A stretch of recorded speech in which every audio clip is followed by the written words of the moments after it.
An inspector general within the Environmental Protection Agency is now on the ground in Jackson, Mississippi, trying to figure out what went wrong that left 150,000 residents in the capital city without any drinking water.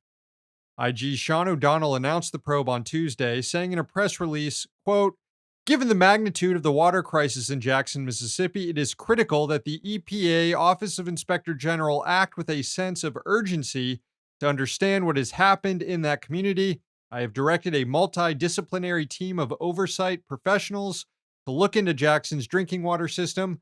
We have begun the process of conducting interviews and collecting data related to the oversight of the water system and administration of the state's water revolving funds."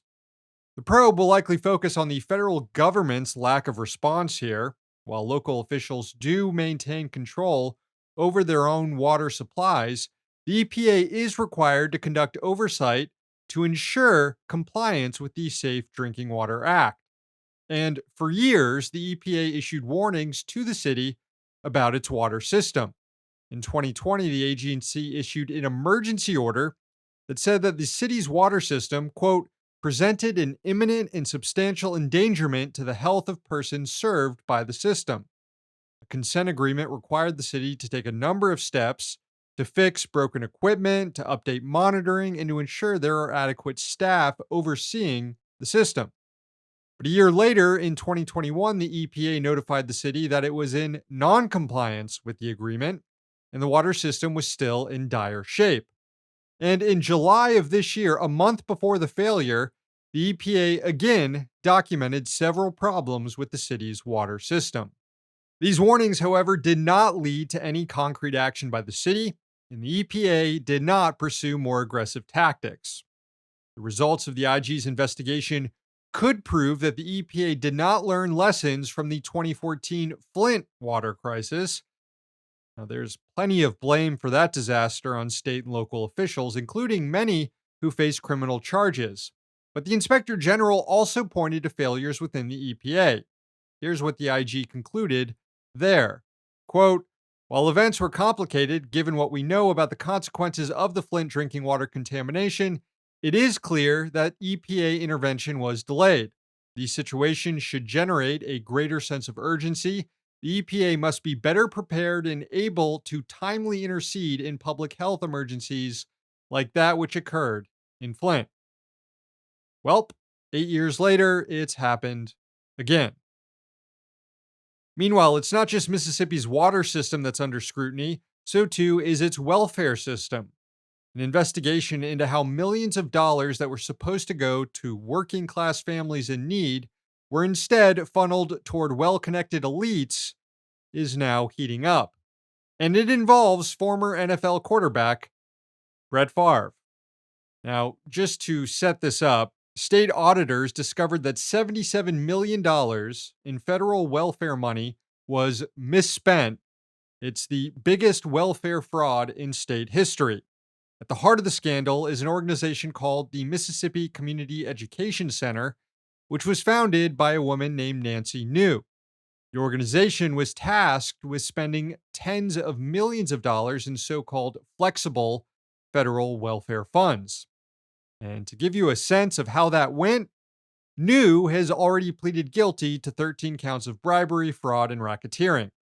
New is now working with prosecutors as part of a plea deal, and according to text messages released by her legal team, it was actually then governor of the state, Phil Bryant, who directed her to divert welfare money to a project Brett Favre wanted built: a new volleyball arena at the University of Southern Mississippi, Favre's alma mater, and where his daughter was attending school, playing volleyball.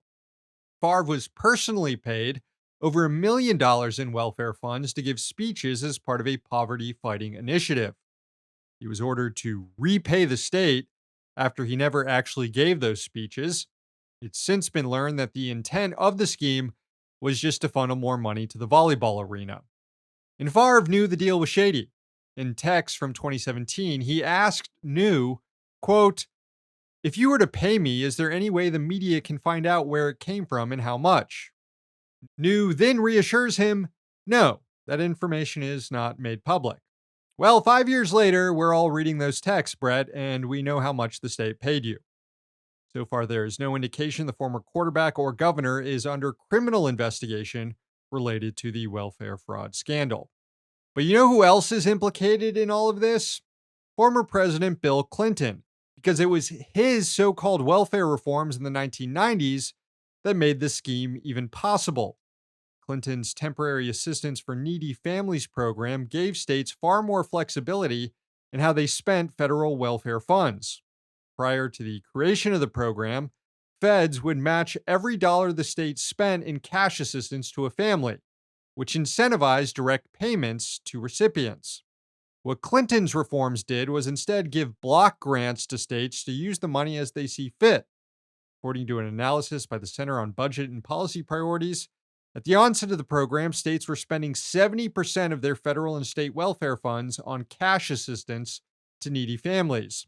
But by 2014, cash assistance had dropped to just 26%. And the rest was going toward various anti poverty schemes of questionable effectiveness, or just outright graft, like paying celebrities to give motivational speeches. In fact, some of the misspent welfare money in Mississippi went to former professional wrestler, the $1 Million Man, Ted DiBiase, who is now apparently a Christian evangelist. So money that was supposed to go to working class families instead went to a guy named the $1 Million Man. Not sure how many more examples we need of states being totally unable to provide basic services to its residents before we can conclude that federalism is a bad idea. Hey, thanks for watching. Hit the subscribe button so you don't miss any of our new videos. Also, if you want to see Means Morning News in its complete form, not just the clips we post here, head on over to Means TV and get access to all our new episodes and our entire backlog, plus tons of other great movies and original TV shows.